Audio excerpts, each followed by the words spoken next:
What is up, everybody? This is Lyle, No Hippie Trucking and Transportation. I'm coming at you from the Flying J in Fort Pierce, Florida. Had the opportunity to have a conversation with a newer driver a little bit earlier today that's going to be getting into some cold weather, and he was asking me if I had any tips about being in cold weather, driving in cold weather. So I just wanted to pass on a few of these tips. We got 5 tips and then 1 bonus tip.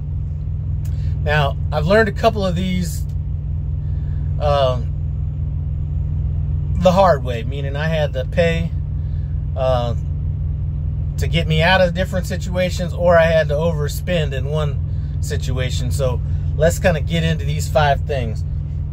Now, I'm hearing that the weather across the country might dip down into those like negative 30s. I'm not exactly sure. I guess it depends on where you're at, but it's going to be cold no matter what. Now, my first tip is to over-treat with anti-gel. Just last year, I was in Iowa. It was like minus 18 degrees, minus 20 degrees, something like that overnight. Had my truck running. Thought I had enough anti-gel in. I think I had about 3/4 of a bottle of this Penray anti-gel, which is supposed to treat 250 gallons.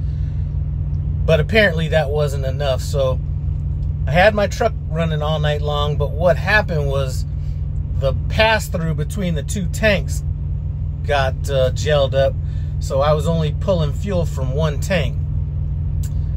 I wake up in the morning, my fuel light's on, and I'm like, this is impossible. I get out and take a look, and I see some fuel, and then I see a full tank on the other side. So I'm like, okay, you know what? I thought I was running out of fuel. Well, I did end up running out of fuel because it never did start pulling from the other tank. So that service call right there, I think, cost me $1,100 to get somebody out there. And when the guy came out there, he ended up putting 1 full bottle of 911 in both tanks and 2 bottles of anti-gel in each tank. So from that moment on, I realized, okay, I cannot over-treat this. So if I go into this cold weather, before I get to it, I'm going to definitely over-treat my fuel this year. I do not want to have a roll call that expensive again. Another one I kind of learned the hard way, this was a minor one, is if you know you're going to be going into some cold weather, get DEF wherever you can. Okay, I remember, this is maybe going back 4 years. I'm in Washington, pick up a load out there. Weather wasn't really all that cold out there. For some reason, I passed on getting DEF when I was up there. I might have been at about a half a tank or maybe 3/4 of a tank. You know, you kind of think it's never going to be an issue getting DEF. Well, I know that that's not the case now, but newer drivers that haven't been in cold weather may have not experienced going to a fuel stop and then DEF not being available. Well, that happened to me. So I'm driving across Montana, South Dakota, all that kind of stuff. And I get to a point where my DEF is getting like maybe about 1/4. Stop and try to get some. Again, DEF is frozen at this place, because we're talking, at this point, it might have even been colder. I think we were like in the high minus 20s, like minus 28, stuff like that. I ended up having to go in and buy 2 of those big boxes of DEF that are like $25 for 2 gallons or whatever it is, just to get DEF in the truck. Had I got it in Washington, could have saved myself some money right there. So now, as a rule, every time I stop, I'm getting DEF, I'm getting reefer, even if it's just to top it off, or every time I stop for fuel. And I would say, make an even special stop, even if you're not getting fuel. If you think you're going to be in a place where you're not going to have DEF for a while.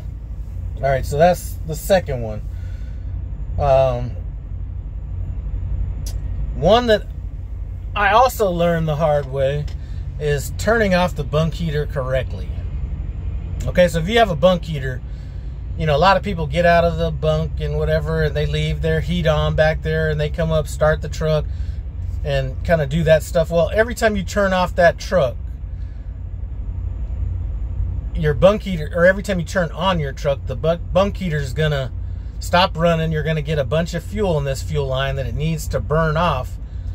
And sometimes it doesn't have a problem burning it off, but if you do it enough, it creates, I forgot what the guy told me when he was fixing my bunk heater, but basically it starts clogging up your air, you know, your fuel lines, and I guess it can end up coating or something, the ignition thing or something. Anyway, listen, I don't know all the mechanics of it. If you're going to turn off your bunk heater, you know, or if you're going to don't keep your bunk heater on all the time, okay? When you get up, turn the bunk heater off, let it kind of burn through whatever it's going to burn through. It's only going to take like a minute or so. Then come up front, start the truck, and do that. Just don't leave it on continuously, shutting on or turning on and shutting off every time you start the truck. I learned that because I had to get that unclogged. I don't know what they did. Like I said, I don't know the mechanics of it.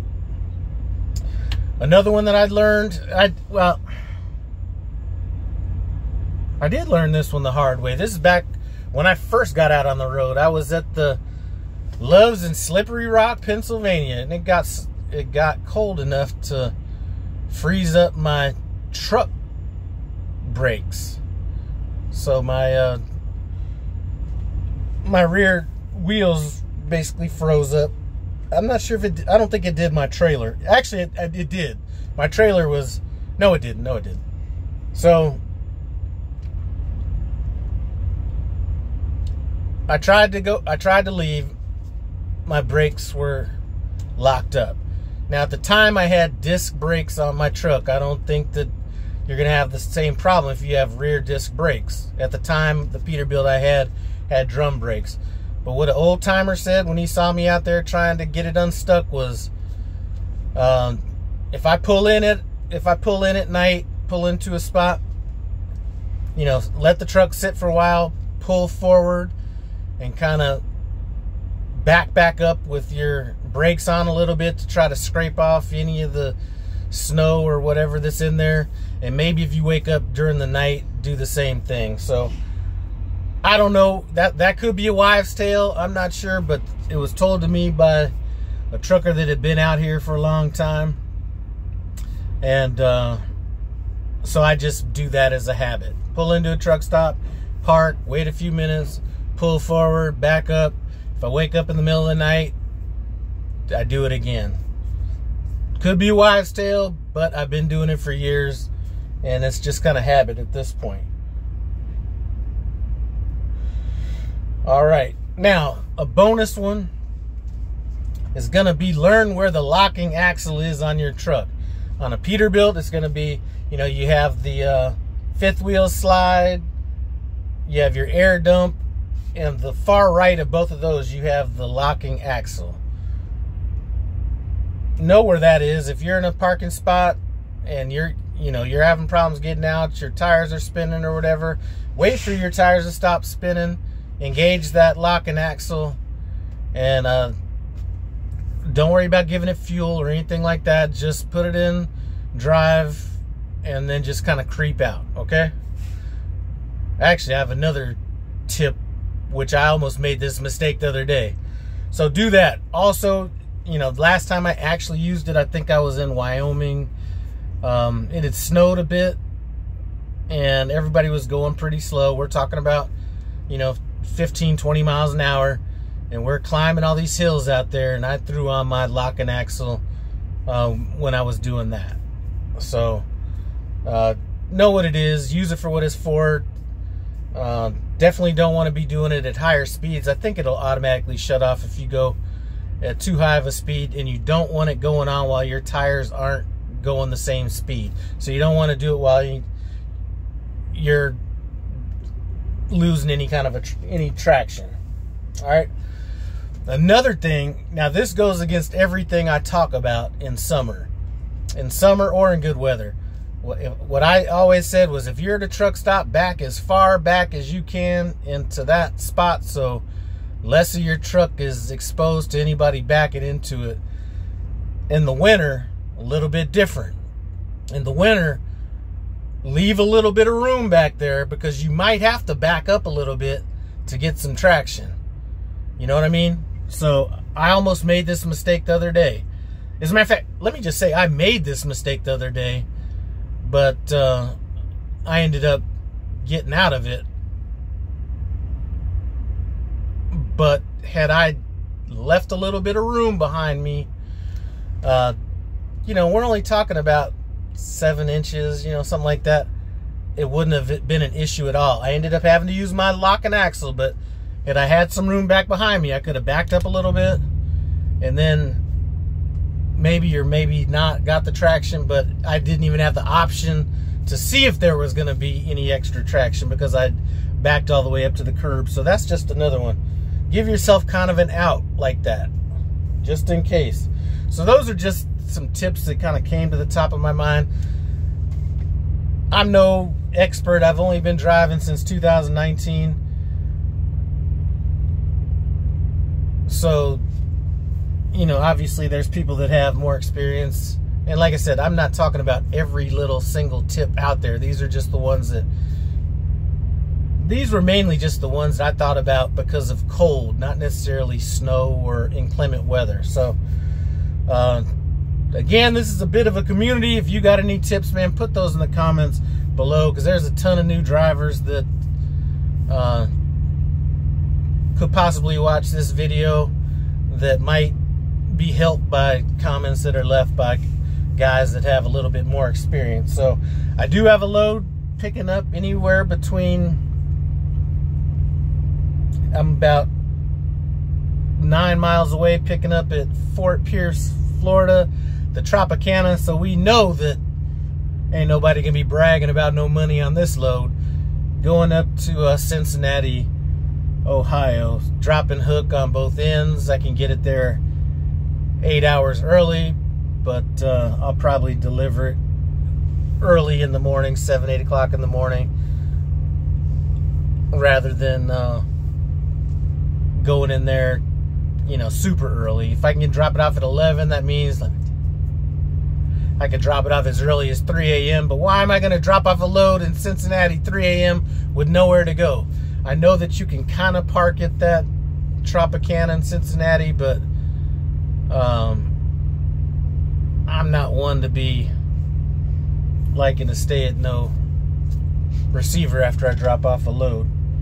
And I'm also not going to that Franklin, Kentucky